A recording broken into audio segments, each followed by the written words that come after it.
orgulho, inimigo mortal para o agir de Deus em nossas vidas.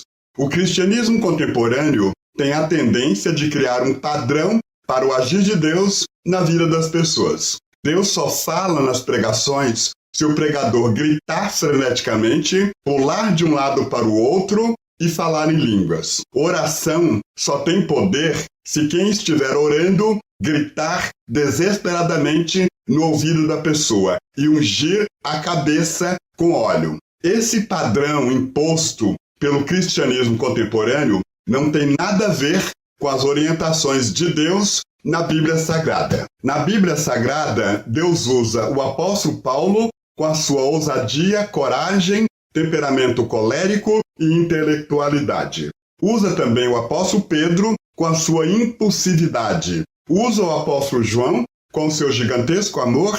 Usa Josué, que nasceu e cresceu no regime de escravidão.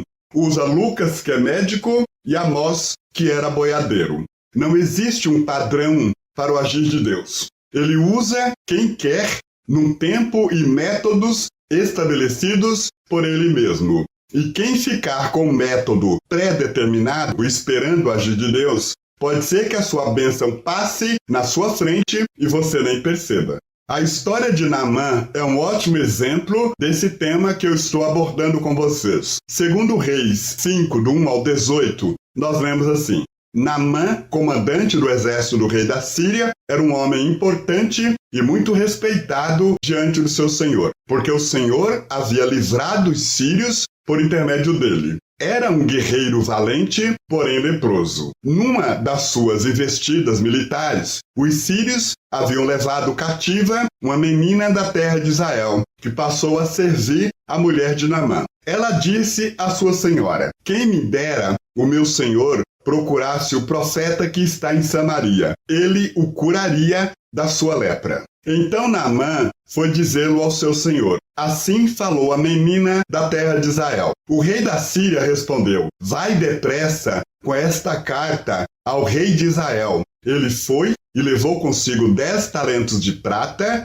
6.000 ciclos de ouro e 10 peças de roupas finas. E levou também ao rei a carta que dizia: assim que esta carta chegar a ti, saberás que te enviei meu servo Naamã para que o cures da lepra. Quando o rei de Israel leu a carta, rasgou suas roupas e disse: por acaso sou Deus que possa matar ou dar vida, para que ele me envie um homem a fim de que eu o cure da lepra? Vede como busca um pretexto para me atacar. Quando Eliseu, o homem de Deus, ouviu que o rei de Israel havia rasgado as roupas, mandou dizer ao rei: por que rasgaste as roupas? Envia-o a mim, e saberás que há profeta em Israel. Naamã foi com seus cavalos e com seu carro e parou na entrada da casa de Eliseu. Então este lhe mandou um mensageiro para dizer: vai, lava-te 7 vezes no Jordão, tua pele será restaurada e ficarás purificado. Porém Naamã retirou-se indignado, dizendo: eu tinha certeza de que ele viria me encontrar. Invocaria em pé o nome do Senhor, seu Deus, colocaria a mão sobre as feridas e me curaria da lepra. Por acaso, os rios de Abana e Farfar de Damasco não são melhores do que todas as águas de Israel? Eu não poderia me lavar neles e ficar purificado? E foi embora indignado. Porém seus servos foram até ele e lhe disseram: meu pai, se o profeta tivesse te mandado fazer algo difícil, não o terias feito. Quanto mais, se ele apenas diz: lava-te e ficarás purificado. Então ele desceu e mergulhou no Jordão 7 vezes, conforme a palavra do homem de Deus, e a sua pele tornou-se como a pele de um menino, e ficou purificado. Então ele voltou ao homem de Deus com toda a sua comitiva. Ao chegar diante dele, disse: agora sei que em toda a terra não há Deus a não ser em Israel. Peço-te agora que recebas um presente do teu servo. Porém Eliseu respondeu: tão certo como vive o Senhor, a quem cultuo, não o receberei. Naamã insistiu com ele para que o recebesse, mas ele se recusou a recebê-lo. Então Naamã disse: deixa ao menos que este teu servo leve 2 mulas carregadas de terra, porque este teu servo nunca mais oferecerá holocausto nem sacrifício a outros deuses, senão ao Senhor. Que o Senhor perdoe isto ao teu servo. Quando meu senhor for ao templo de Rimom para lhe adorar e se apoiar na minha mão, eu também tiver de me curvar no templo de Rimom, quando assim me curvar no templo de Rimom, que o Senhor perdoe isso ao teu servo. Eliseu lhe disse: vai em paz. Naamã era um alto comandante sírio, rico e respeitado, mas leproso. A lepra eram feridas por todo o corpo, uma doença incurável que em Israel obrigava as pessoas a viverem fora do convívio social, em campos de leprosos, porque a pessoa leprosa era considerada imunda. Naamã era leproso, mas na Síria era permitido o leproso ter convívio social e até cargo de destaque na sociedade, como no caso de Naamã. Portanto, Naamã era um valente comandante do exército do rei da Síria, importante e honrado, mas leproso, uma condição que o isolaria em Israel. Uma menina escrava israelita na casa de Naamã, que lembrando-se do profeta Eliseu em Samaria, sugeriu que seu patrão o procurasse para ser curado. O rei da Síria enviou Naamã com uma carta ao rei de Israel, presentes valiosos e comitiva digna de um estadista pedindo sua cura, o que causou pânico nos reis de Israel, temendo guerra. Segundo Reis 5 e 6, nós lemos: o rei da Síria respondeu: vai depressa com esta carta ao rei de Israel. Ele foi e levou consigo 10 talentos de prata, 6.000 siclos de ouro e 10 peças de roupas finas. E levou também ao rei de Israel a carta que dizia: assim que esta carta chegar a ti, saberás que te enviei meu servo Naamã para que o cures da lepra. Como o rei da Síria era um rei maligno, perverso de coração, o rei de Israel suspeitou de uma emboscada. Segundo Reis 5, 7, quando o rei de Israel leu a carta, rasgou suas roupas e disse: por acaso sou Deus que pode matar ou dar vida, para que ele me envie um homem a fim de que eu o cure da lepra? Vede como busca um pretexto para me atacar. O profeta Eliseu, homem de Deus, foi informado dessa história antes de Naamã chegar até ele. Ele disse ao rei, segundo Reis 5:8, quando Eliseu, o homem de Deus, ouviu que o rei de Israel havia rasgado as roupas, mandou dizer ao rei: por que rasgaste as roupas? Envia-o a mim, e saberás que há profeta em Israel. Eu fico imaginando os pregadores desse evangelho utilitarista no lugar de Eliseu. Está vindo ao seu encontro um homem para ser curado. Ele é o alto comandante de um reino poderoso. Está vindo com comitiva oficial, trazendo presentes valiosíssimos. Prata, cerca de 300 quilos de prata. Ouro, cerca de 100 quilos de ouro. Roupas finas, 10 mudas de roupas finas.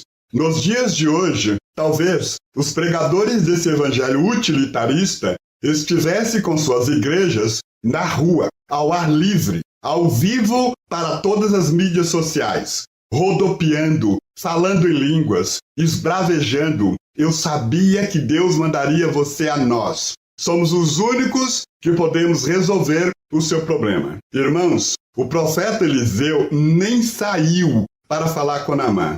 Ele deve ter dito: eu nem quero ver esse pampeiro todo. Manda o mensageiro seu ir lá fora, avisar para Naamã, dar 7 mergulhos no Rio Jordão. Segundo Reis 5, 8 ao 10, nós lemos: quando Eliseu, o homem de Deus, ouviu que o rei de Israel havia rasgado as roupas, mandou dizer ao rei: por que rasgaste as roupas? Envia-o a mim, e saberás que há profeta em Israel. Naamã foi com seus cavalos e com seu carro e parou na entrada da casa de Eliseu. Então este lhe mandou um mensageiro para dizer: vai, lava-te 7 vezes no Jordão, tua pele será restaurada e ficarás purificado. O alto oficial sírio ficou indignado, como alguns cristãos modernos ficam indignados também. O pastor orou por mim, mas não gritou no meu ouvido. Eu não fui ungido com óleo. O cara não falou em línguas estranhas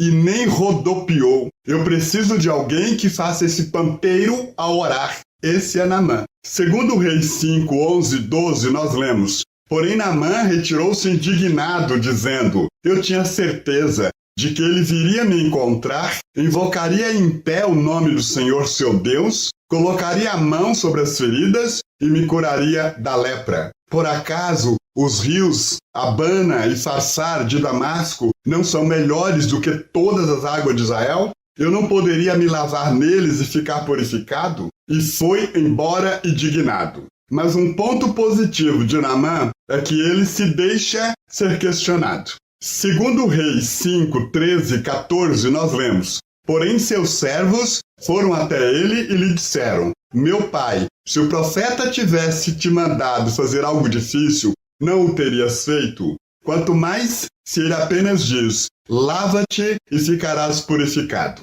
Então ele desceu e mergulhou no Jordão 7 vezes, conforme a palavra do homem de Deus, e a sua pele tornou-se como a pele de um menino, e ficou purificado. Para destruir o orgulho e se abrir para o agir de Deus em sua vida, Naamã deu alguns passos que precisamos aprender com ele. Primeiro, ele reconheceu sua fragilidade e nós precisamos reconhecer a nossa. Isto é, precisamos reconhecer que temos um problema. Ele sabia que tinha uma lepra. Ele tentava esconder essa lepra. Ao tentar esconder, ele se mostra como um homem fraco e que precisa de ajuda. Para ser abençoado, reconheça que você é frágil.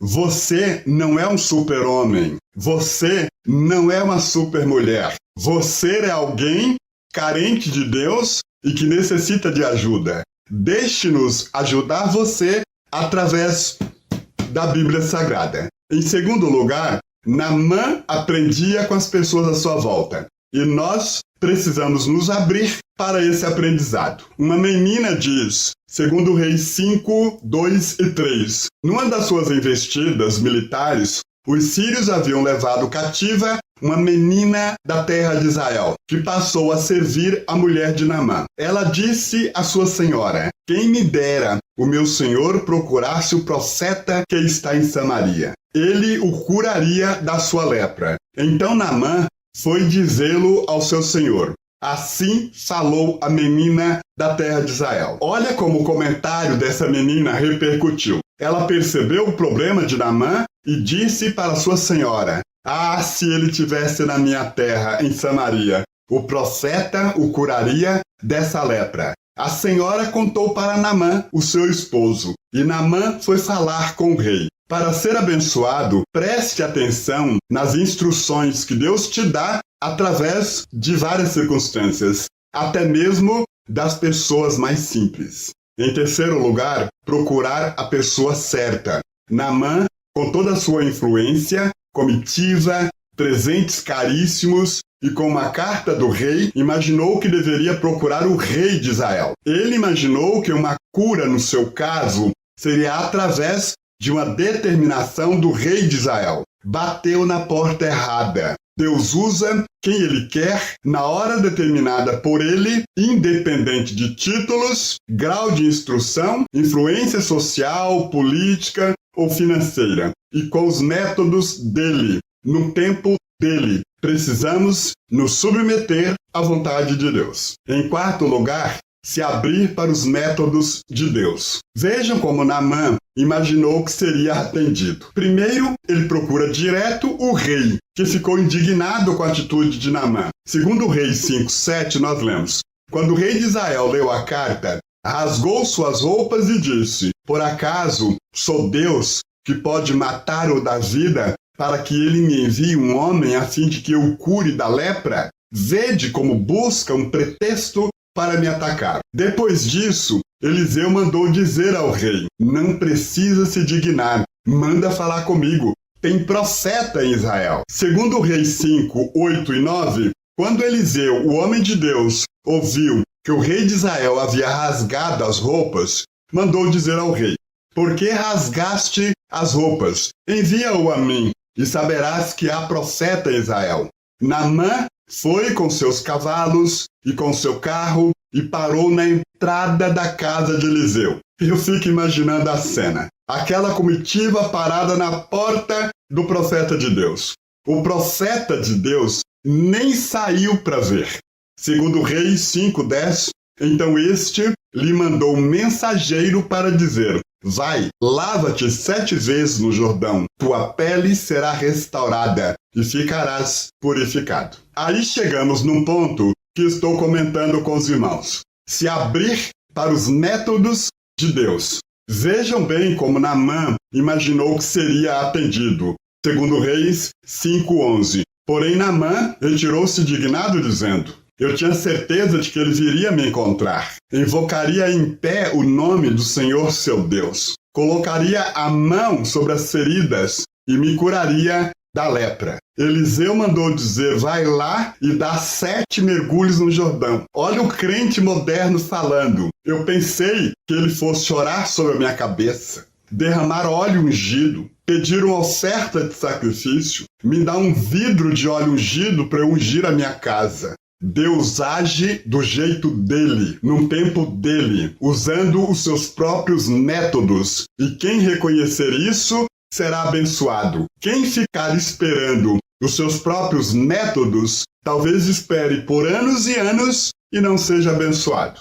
Em quinto lugar, obedeça a ordem de Deus incondicionalmente. Para que Deus possa agir em nossas vidas, é preciso obedecer. Naamã procurou a pessoa errada, foi encaminhado para a pessoa certa, mas chegou todo errado, achou absurda a ordem do profeta, mas o ponto principal no seu milagre foi a obediência. Para que ele obedecesse, foi necessário estar rodeado de pessoas certas. Ele foi assessorado para que pudesse obedecer. Segundo Reis 5:13, nós lemos: porém seus servos foram até ele e lhe disseram: meu pai, se o profeta tivesse te mandado fazer algo difícil, não o terias feito? Quanto mais se ele apenas diz: lava-te e ficarás purificado.